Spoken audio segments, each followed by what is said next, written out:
जय गुरुदेव। गुरु ब्रह्मा गुरु विष्णु गुरु देवो महेश्वर गुरु साक्षात परब्रह्म तस्मै श्री गुरुवे नमः। ओम बालार्क मंडला भासाम चतुर्बाहम त्रिलोचनाम पाशांकुशवराभीतिर्धारयन्तीं शिवाम भजे। या देवी सर्वभूतेषु मातृरूपेण संस्थिता लक्ष्मी रूपेण संस्थिता शक्ति रूपेण संस्थिता नमस्तस्यै नमस्तस्यै नमस्तस्यै नमो नमः। प्रिय दोस्तों नमस्कार। सिद्ध साधनाएं चैनल पर मैं आप सबका हार्दिक स्वागत करता हूं, अभिनंदन करता हूं। आशा करता हूं आप राजी खुशी से होंगे, कुशल मंगल से होंगे, आप निरोग होंगे, स्वस्थ होंगे, आपके परिवार में संपन्नता होगी। ऐसी में माता महाकाली से हमेशा आपके लिए दुआएं करता हूं कि आपका जीवन संकट रहित हो, दुखों से रहित हो। माँ की कृपा आप सबके ऊपर बनी रहे। दोस्तों इस वीडियो में मैं बात कर रहा हूं एक बहुत ही भयंकर रोग के बारे में।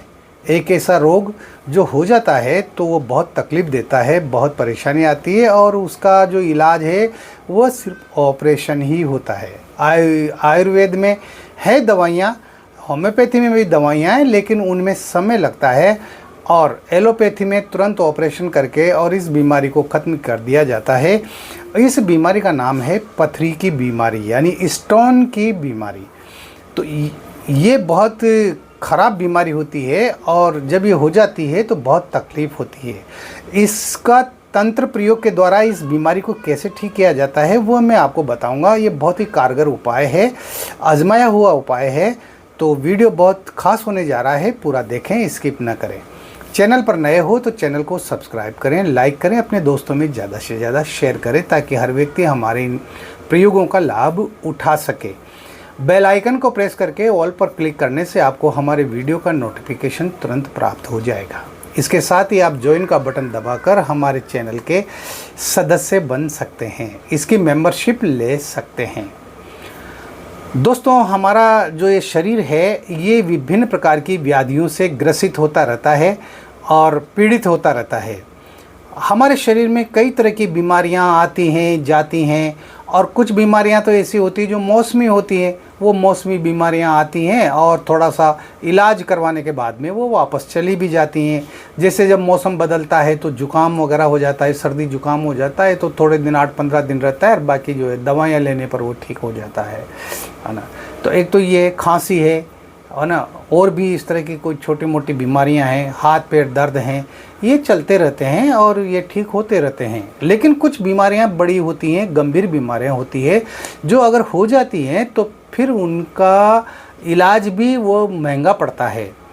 एलोपैथी का इलाज लो, चाहे आयुर्वेद लो, चाहे होम्योपैथी लो या और भी यूनानी कई सारी जो है पद्धतियाँ हैं जिनके द्वारा इलाज लेने पर पैसा खर्च होता है और आम आदमी तो पैसा खर्च कर नहीं सकता। गरीब आदमी कहाँ से पैसा खर्च करेगा? अरे उसके तो बेचारे के जो है 2 जून की रोटी ही उसे बड़ी मुश्किल से नसीब होती है। ऐसी कंडीशन में, ऐसी स्थिति में अगर वो बीमार हो जाता है तो फिर उसके लिए तो बड़ा मुश्किल हो जाता है ना। हाँ, तो इलाज तो सब जगह है लेकिन तंत्र में भी इन बीमारियों का इलाज है। कैसी भी बीमारी हो, कितनी भी खतरनाक, कितनी भी गंभीर भयानक बीमारी हो, उन सब बीमारियों का इलाज मंत्रों में और तंत्रों में निहित है। लेकिन इसके लिए धैर्य रखना पड़ता है, विश्वास होना चाहिए, तब जाकर के होता है ये सब, है ना। तो मैं यहाँ पर एक ऐसी ही बहुत ही जटिल जो बीमारी है उसके बारे में बात कर रहा हूँ और उसका तंत्र प्रयोग मैं आपको बताने जा रहा हूँ। दोस्तों हमारे जो गुर्दे होते हैं वो गुर्दे जो है वो 2 गुर्दे होते हैं और वो दोनों गुर्दे जो है वो हमारा जो यूरिन जो बनता है ना, उस यूरिन को वो साफ़ करने का इनका काम करते हैं और एग्जर्शन का काम करते हैं, यानी यूरिन को हमारे शरीर से बाहर निकालने का काम करते हैं, है ना। अगर हम पानी कम पीते हैं और कुछ खान पान में भी दिक्कत हो जाती है, कर जाती है ना, तो फिर कुछ ऐसी रासायनिक प्रक्रियाएं हमारे शरीर में बनती है कि उन गुर्दों के अंदर जो है पथरी बनना शुरू हो जाता है, स्टोन बनना शुरू हो जाता है। और जब गुर्दों के अंदर किडनी में जब स्टोन बनने लगता है ना तो फिर क्या है कि वो दर्द करता है और वो इतना दर्द करता है कि आदमी का चलना फिरना भी मुश्किल हो जाता है और वो बहुत तकलीफ़ में होता है, बहुत दुख वाली स्थिति में वो हो जाता है। और फिर ले दे करके उसका इलाज जो है वो एलोपैथी में फिर वो ऑपरेशन करवाने जाना पड़ता है, 50-60 हज़ार 70,000 रुपये लगते हैं ऑपरेशन करवाने में, है ना। या फिर आयुर्वेद के द्वारा करो तो आयुर्वेद में भी जो है ऐसी ऐसी दवाइयाँ हैं जो पथरी को जो है गला गला करके और हमारे शरीर से बाहर निकाल देती हैं। होम्योपैथी में भी ऐसी दवाइयाँ हैं, लेकिन इलाज लंबा है ना। तो ऐसी स्थिति में इस पथरी का जो इलाज है ना, वो तंत्र शास्त्र में बहुत ही शानदार बताया गया है। और अगर आप उसको करते हैं तो निश्चित रूप से आपकी पथरी की जो बीमारी है, स्टोन की जो बीमारी है, वो जो है वो ख़त्म हो जाएगी, वो धीरे धीरे समाप्त हो जाएगी। उससे आपको तकलीफ़ भी नहीं होगी और आपकी बीमारी भी दूर हो जाएगी। और ये तंत्र प्रयोग बहुत सरल है, इसको कोई भी कर सकता है, पुरुष भी कर सकता है, महिला भी कर सकती है।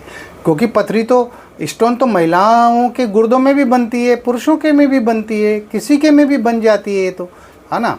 तो इसलिए दोनों में से कोई भी इस प्रयोग को कर सकता है। अगर आप इससे पीड़ित हैं, दुखी हैं, परेशान हैं, पथरी से, तो आप इस तंत्र का प्रयोग आप आसानी से कर सकते हैं। इसमें ज़्यादा कुछ मुश्किल है ही नहीं, ये बहुत सरल है, बहुत ईजी है, ईजी वे में आप कर लेंगे।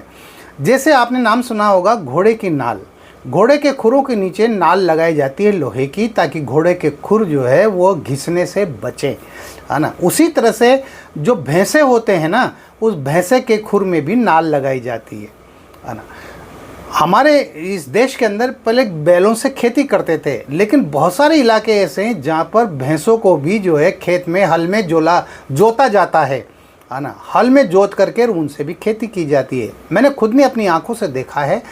हरिद्वार के आसपास जो है मैंने भैंसों से हमारे किसानों को खेती करते हुए देखा है ना। आज भी करते होंगे, हालांकि अब विज्ञान की काफ़ी तरक्की हो गई और वैज्ञानिक उपकरण, कृषि के जो उपकरण हैं वो काफ़ी सारे जो है आ चुके हैं। और अब तो जो है कृषि उपकरणों के द्वारा ही खेती करते हैं हमारे अधिकांश किसान।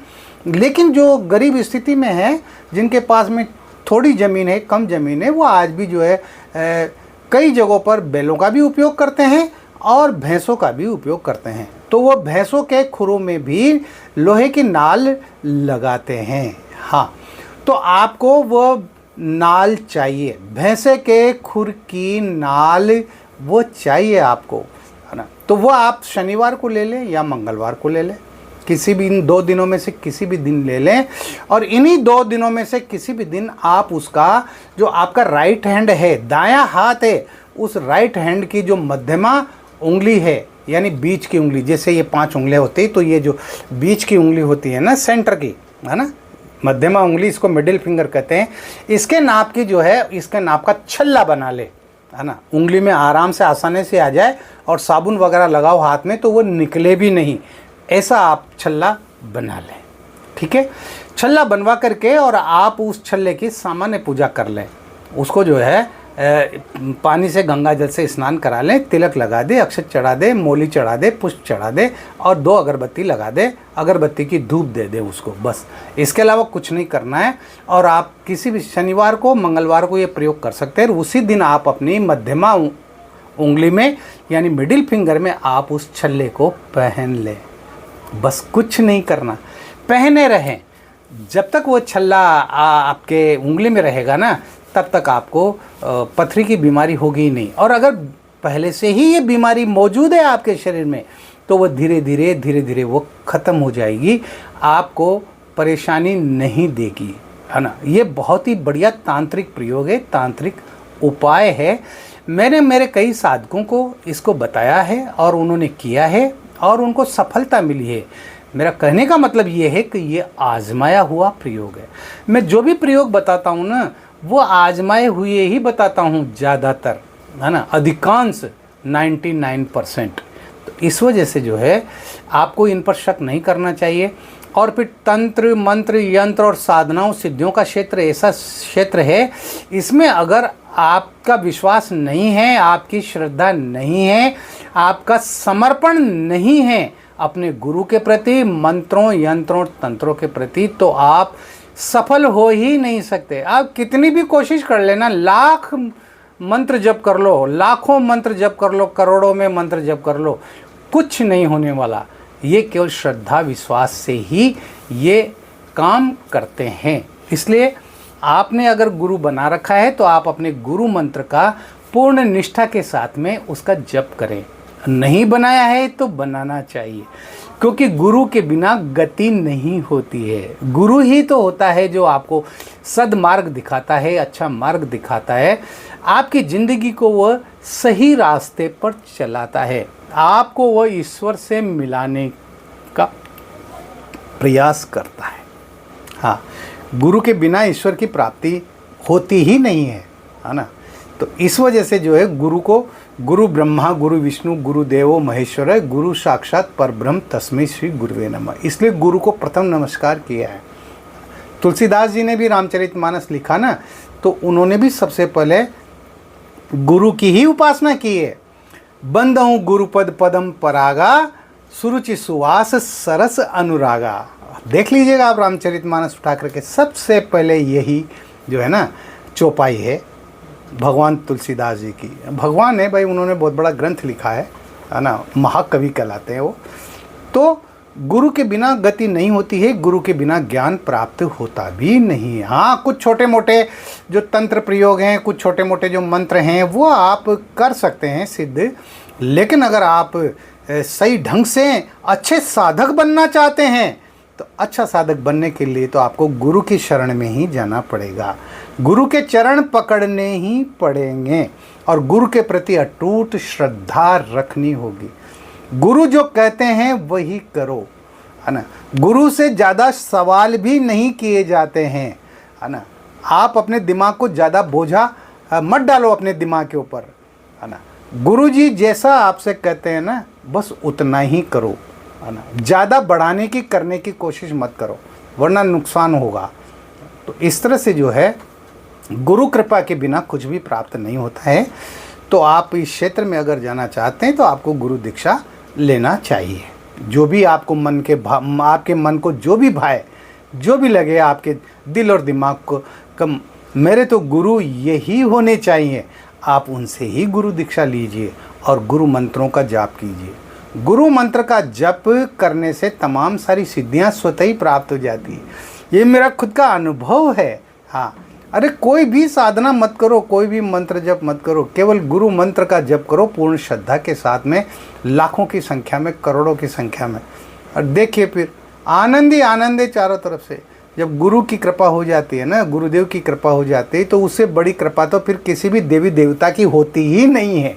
हाँ, ये मेरा अपना स्वयं का अनुभव बता रहा हूँ मैं। इस वीडियो में इतना ही, मिलते हैं अगले वीडियो में नई जानकारी के साथ, नए प्रयोगों के साथ, यंत्र मंत्र तंत्र साधनाएं सिद्धियों के साथ में। और इसके साथ ही मैं आप लोगों से ये कहना चाहता हूँ कि आप जो भी प्रयोग करें ना, तो वो पूर्ण श्रद्धा के साथ करें। आप खुश रहें, प्रसन्न रहें, हंसते रहें, मुस्कुराते रहें। अगर किसी भी प्रकार की कोई बात है, कोई दिक्कत है, कोई परेशानी है, तो आप जो व्हाट्सएप नंबर चल रहे हैं, इन पर आप मुझे मैसेज कर सकते हैं। आप अपनी बात को मुझसे कह सकते हैं, निसंकोच होकर के कह सकते हैं। मैं कोशिश करूंगा आपकी समस्याओं का समाधान करने की, है ना। I will try to solve your problems. देखो, मैंने ये नहीं कहा कि मैं कर दूंगा, मैं कौन होता हूँ करने वाला। गुरु कृपा के बिना और माँ भगवती की कृपा के बिना तो कुछ होता ही नहीं है इस दुनिया में। तो मैं तो इनसे ही प्रार्थना करता हूँ और इनसे ही जो है आपकी समस्याओं का समाधान प्राप्त करके आपको बताता हूँ, है ना। मैं तो एक माध्यम हूँ, छोटा सा जो है एक सेवक हूँ। मैं तो माँ भगवती का, माता महाकाली का, है ना, इसके अलावा कुछ भी नहीं हूँ। तो दोस्तों, मिलते हैं। जय गुरुदेव।